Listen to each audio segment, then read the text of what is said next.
जय श्री राम। केसरी ओम आपका स्वागत है। आज हम आपको धनुरासन के बारे में बताने जा रहे हैं। इस आसन में हमारी आकृति धनुष के समान बन जाती है, इसीलिए इसका नाम धनुरासन है। बड़े लाभ हैं इस आसन के। गर्दन से लेकर पैरों तक का पूरा भाग जो है इससे प्रभाव में आता है, फ्लेक्सिबल होता है और पुष्ट होता है। गर्दन, कंधे, कोहनी, कलाई, पूरी की पूरी स्पाइन हमारी प्रभाव में आ रही है। घुटने, पैरों के जॉइंट्स प्रभाव में आ रही है और पुष्ट हो रही है। लंग्स के लिए और हार्ट के लिए, फेफड़े और हृदय के लिए तो यह आसन ज़बरदस्त है। इस आसन को करने से हमारे फेफड़े फैलते हैं, लंग्स फैलते हैं और उसकी जो है ऑक्सीजन ग्रहण करने की क्षमता बढ़ती है। हृदय भी इससे पूरी तरह से प्रभाव में आता है और शक्तिशाली बनता है। मतलब लंग्स और हार्ट दोनों के दोनों इस आसन को करने से पुष्ट होते हैं, शक्तिशाली बनते हैं। यहाँ की पूरी जो छोटी से छोटी नाड़ियाँ होती हैं वो खींचती हैं और उनकी कार्य करने की क्षमता बढ़ती है।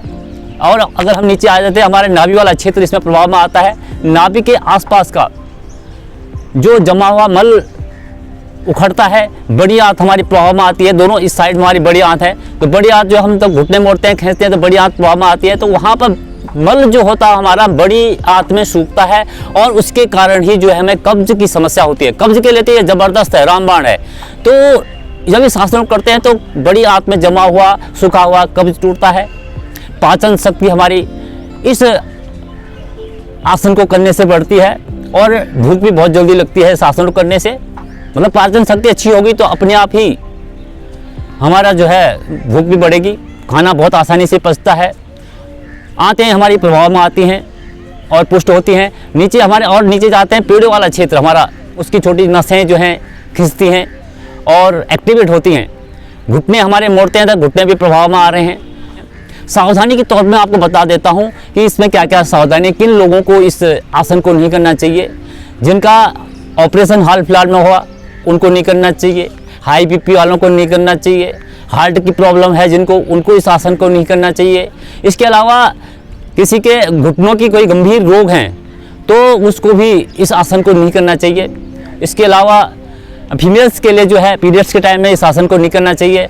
और पूरी की पूरी बॉडी के लिए हमारे लिए यह आसन इतना लाभदायक है कि ये करने से आपको पता चलेगा कि कितना इससे हमें लाभ प्राप्त हो रहा है। और हृदय तो ज़बरदस्त शक्तिशाली बनते हैं, कोई प्रॉब्लम इसमें होने वाली नहीं है।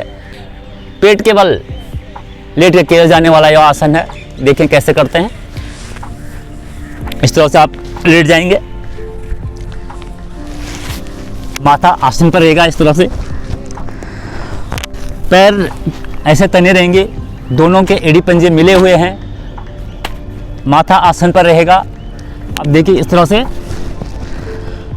हाथ साइड में रहेंगे, पीछे से जो है पैरों को मोड़ना है और इस तरह से जो है पकड़ना है यहाँ पे इस जगह पैरों को, और श्वास छोड़ते हुए पीछे से घुटने उठाने हैं और श्वास भरते हुए धड़े में उठाना है। हाथ आपके तने हुए, पैर पीछे की तरफ खींचे हुए, प्रभाव महसूस किया जा सकता है। धनुष के समान आकृति, धीरे धीरे वापस। अब देखिए इसमें दिक्कत कहाँ आती है। शुरू में धड़ तो उठ जाता है लेकिन पीछे से घुटने नहीं उठ पाते हैं, सबसे बड़ी प्रॉब्लम यहाँ पर होती है। तो जो बिगिनर्स हैं, शुरुआत जो कर रहे हैं, तो उनके लिए मैं बता देता हूँ कि कैसे इस आसन को करना होता है। क्योंकि पहले दिन से किसी से भी जो है पैर नहीं उठते हैं। उनके लिए आप इस तरह से लेट जाएं और एक हाथ से कर सकते हैं, दायां पैर पकड़ें और इस तरह से उठा दें। पहले सिर्फ पैर को ही उठाएं इस तरह से, ये इस तरह से ये पैर को उठा दिया, इस तरह से दूसरा पैर भी उठा दिया। इस तरह से जो नए हैं उनके लिए मैं ये बता रहा हूँ। और जो नए हैं तो वार्म अप भी कर सकते हैं। शुरू में इस तरह से आप भुजंगासन कर लें। मैंने वैसे अपना वीडियो डाल रखी है पीछे, नीचे डिस्क्रिप्शन में हम बता भी देंगे भुजंगासन कैसे किया जाता है। इस तरह से भुजंगासन पहले कर देते हैं और दूसरा पीछे के पैरों के लिए मकर आसन इस तरह से आप करेंगे। पहले वार्म अप कर देंगे बॉडी को इस तरह से। तो अब आप जो है तैयार हैं इस आसन को करने के लिए, बिगिनर्स जो हैं। अब दिक्कत क्या होती है कि आता तो ठीक है, पैर यहाँ से इधर नहीं हो पाते, इधर उनको दिक्कत होती है। तो जिनके पैर बिल्कुल आगे यहाँ तक नहीं मिलते हैं उनके लिए बता देता हूँ कैसे करेंगे। पहले तो एक तो बताया मैंने कि एक पैर से ही कर लें, तो दूसरा एक तरीका बता दूँ, या तो चुन्नी ले लें, टॉवल ले लें या रस्सी ले लें, उसको जो है पैरों में फंसाए करके बता देता हूँ। पैर पकड़े नहीं जाते हाथों से, तो उनको इस तरह से आप ये ले लिया और ये इस तरह से और इस तरह से खींचे, इस तरह से उठाने। पहले धड़ ऐसे रहेगा, बिगिनर्स के लिए करो, सिर्फ इस तरह से पैरों की प्रैक्टिस कीजिए। ये पकड़ा हुआ है। अब धीरे धीरे आप आगे पकड़ोगे, यहाँ पकड़ोगे और नज़दीक पैर आ जाएंगे, इस तरह से हिप्स में मिल जाएंगे। फिर और करेंगे, इस तरह आएंगे और उसके बाद जो है इस तरह से धड़ भी उठा देंगे। वो उनके लिए है जिनकी जो है जंघाएं काफ़ी मोटी हैं, पैर नहीं पकड़े जाते हैं हाथों से, उनके लिए ये बताया तरीका। और पहले दिन क्या करोगे आप, जब नहीं होता तो पहले आप सिर्फ इस तरह से ये पकड़ेंगे और धड़ उठाने का प्रयास करेंगे ऐसे करके। और धीरे धीरे आप जो है इस आसन को करने में दक्षता हासिल होती है। फिर इस तरह से दोनों पैर, दोनों हाथों से पैर पकड़े हुए, पांचों उंगलियों का रुख एक की तरफ, सामने की तरफ, हृदय फेफड़े पुष्ट होते हुए, पेड़ वाला भाग प्रभाव में आता हुआ। शुरू में आपको लगेगा कि आपकी नाभि के आसपास धड़कन जैसे हो रही है, तो ये समझ लीजिए कि आपके वहाँ पर से जो है वायु जो है अपनी जगह छोड़ रही है। गैस के लिए भी यह आसन बहुत ही लाभदायक है। और कब्ज का मैंने बताया, तो शुरू में आपको इसमें प्रॉब्लम्स आ सकती है करने में। मैंने बताया आसानी से करें, पहले दिन से किसी का भी नहीं होता है, मतलब पहले हफ्ते भी किसी का एकदम पीछे से पाँव और आगे धड़ नहीं उठ पाता है, टाइम लगता है। लेकिन अगर जिस दिन आपने इस आसन को कर दिया तो आपको समझ लीजिए कि कब्ज की समस्या कभी होने वाली नहीं है। पाचन संबंधी प्रॉब्लम्स, कुछ भी खाओगे तो वो पचेगा, पाचन संबंधी समस्या आपको नहीं होने वाली है। और हमारी स्पाइन के लिए तो यह आसन ज़बरदस्त है। पूरी स्पाइन जो है फ्लेक्सिबल होती हुई, रक्त का प्रभाव छोटी छोटी बारीक से बारीक नस नाड़ियों में जो है होता है। पूरी की पूरी रीढ़ हमारी ज़बरदस्त स्ट्रॉन्ग शक्तिशाली होती हुई इस आसन के द्वारा सर्वाइकल वाला क्षेत्र हमारा प्रभाव में आता है। सर्वाइकल के लिए भी ज़बरदस्त है यह आसन। सर्वाइकल के पूरे यहाँ जो है रक्त का प्रभाव पूरी की पूरी स्पाइन में सुचारू रूप से होता है। पूरी स्पाइन हमारी जो है शक्तिशाली पुष्ट होती हुई इस आसन के द्वारा।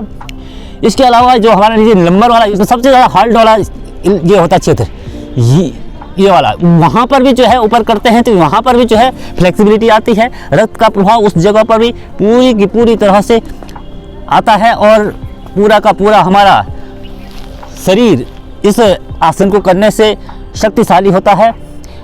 स्फूर्ति, ताजगी एकदम इस आसन से आ जाती है। चेहरे पे ग्लो आता है और चेहरे की जो है, जो कभी कभी झुर्रियाँपन जाती है, मुरझाया हुआ जो चेहरा रहता है, इस आसन को करने से वो भी समस्या दूर हो जाती है। ज़बरदस्त यह आसन। इसके अलावा इस आसन को करने से हमारा स्नायु मंडल प्रभाव में आता है और शक्तिशाली बनता है। नस नाड़ियाँ हमारी प्रभाव में आती हैं और शक्तिशाली बनती हैं। इस आसन को करने से हमारे पेट का मोटापा कम हो जाता है, कमर पतली होती है। इस आसन को करने से कंधे से लेकर के पैर की यहाँ उंगलियों तक का पूरा भाग हमारा प्रभाव में आ रहा है और पूरी की पूरी नस नाड़ियाँ प्रभाव में आती है और रक्त का संचार पूरी तरह से संपूर्ण नस नाड़ियों में होता हुआ इस आसन को करने से ज़बरदस्त यह आसन स्नायु मंडल मैंने बताया पुष्ट होता हुआ। यह आसन अगर आप योगा करते हैं तो अपने आसनों के क्रम में इसको अवश्य डालें, और करोगे तो आपको पता चलेगा कि क्या लाभ इस आसन से आपको प्राप्त हो रहे हैं। बड़ा ही लाभदायक यह आसन है, अवश्य ही इस आसन को करें और होने वाले लाभ इस आसन से जो भी हैं प्राप्त करें और स्वस्थ अपने शरीर को रखें। आज की यह वीडियो आपको कैसी लगी? अच्छी लगी हो तो लाइक करें, शेयर करें और सब्सक्राइब करें। जो लोग चैनल में नए हैं तो सब्सक्राइब करें। इसी के साथ ही मैं केसरी प्रसाद भट्ट आपसे इजाज़त लेता हूँ। मिलते हैं अगली वीडियो में अगले योगा एक्सरसाइज के साथ। इसी के साथ ही जय श्री राम। योग करें, स्वस्थ रहें।